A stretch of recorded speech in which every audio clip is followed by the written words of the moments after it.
get it. How could this happen? This just doesn't seem right at all. What's up, Noah? Oh, not you, I guess. What's wrong, boy puppet? Well, Gramps, you know last week I rescued those little mice from up there on that high shelf so they wouldn't fall. Yes, that was brave of you. And then Joanna and I put out some rags for the mice to take for bedding material. You've really taken our decisions to try to be nice to the mice to heart. Maybe you can make friends with them. Well, then Granny gently escorted a group of young ones out of the theater instead of swatting at them and running them out. That's Granny, all right. Always looking out for the little ones.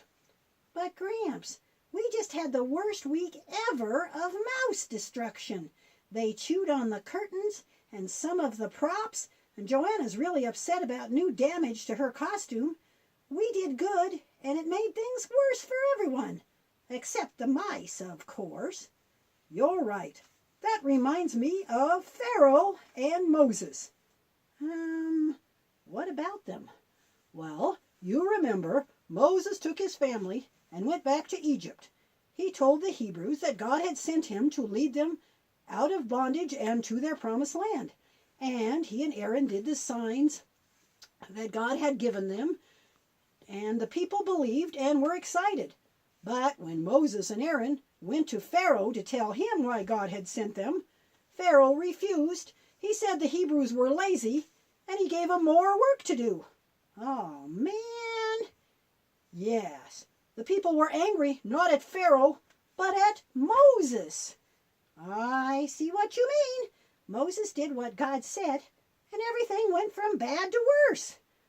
God had warned Moses that Pharaoh would refuse to let the people go because God wanted to show Pharaoh and all of Egypt that he is Lord of all. I remember. First, God told Moses to use his staff and turn all the water in Egypt to blood. The fish died, and the people had to dig holes next to the river to find water to drink. Yup, but Pharaoh's magicians used their secret arts to do the same thing, so Pharaoh wasn't impressed, and he refused to let the people go. And then, through the power of God, frogs covered the whole land. That was the second plague. And again, the Egyptian magicians did the same thing. Then the frogs all died, and the stink was terrible. Pharaoh refused to heed God's warning. Then came the third plague. Swarms and swarms and swarms of gnats all over everything and everyone. Gramps, what are gnats? They are tiny little flies that buzz around your face and they bite. Ugh. The magicians couldn't do that. They told Pharaoh that it was the finger of God. But Pharaoh didn't listen. Nope. So God sent the fourth plague. Swarms of flies. But this time God really showed who he is. There were no flies where the Hebrews lived. Cool. I hate flies. I think so did Pharaoh. He promised to let the people go, but then he changed his mind and he didn't. That was a mistake, because then the fifth plague. All the Egyptians' livestock died, but the Hebrew livestock was healthy. Pharaoh still refused to let them go, so the Egyptians were all stricken with these horrible, nasty, ugly, painful running sores all over their bodies. Those are called boils, and they are the sixth plague. But Pharaoh still refused to let the Hebrews go. So God sent the seventh plague, hailstorms, coming down so bad that all the animals and servants who were outside were killed, except where the Israelites lived. This time Pharaoh admitted his sin, but he changed his mind and did not let the people go. Then came number 8, locusts. Those are big grasshopper things. Huge clouds of them came down all over Egypt, and they ate everything that the hail had spared, except where the Hebrews lived, everything was fine. By then, even Pharaoh's advisors were begging him to let the people go. So Pharaoh tried bargaining with Moses, but Moses stood firm about what God wanted from the people. So Pharaoh begged Moses and Aaron to get rid of those locusts. Moses prayed, and the big wind came and blew them all into the Red Sea.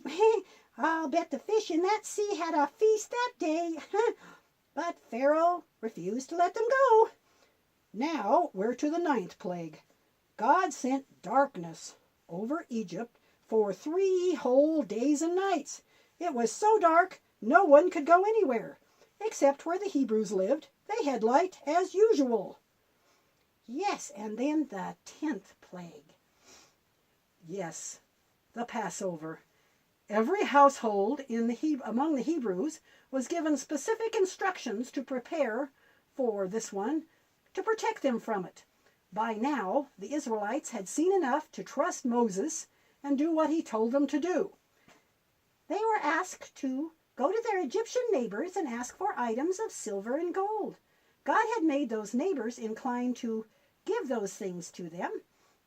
And they were to choose a male yearling lamb or kid goat from the flock and kill it at twilight, draining the blood into a bowl. Some of that blood was to be put on the doorposts and above the door of each Hebrew house. Then they were to roast the animal over a fire and eat it all with bitter herbs. They were to be dressed in traveling clothes, and no one was to go outside that night. At midnight, God struck every firstborn in Egypt, every one where there was no blood at the door. From Pharaoh's house to the lowest family in the country, every firstborn died, even the animals. But Pharaoh was very upset this time.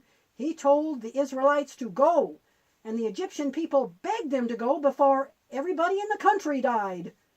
So the Israelites grabbed their stuff and left as fast as they could go. They were finally on their way. And you know what, Noah? The Jews, or the Hebrews, at God's command, still celebrate his awesome power to deliver them. The Passover observance is the first and most important holiday of their year. That's wonderful. Hey, Gramps, Moses didn't give up on doing what God told him to do, even when things got worse. I think we should keep trying to be nice to the mice for a while longer. You're right, Noah, and we need to trust him. He knows what he's doing. He is, after all, God.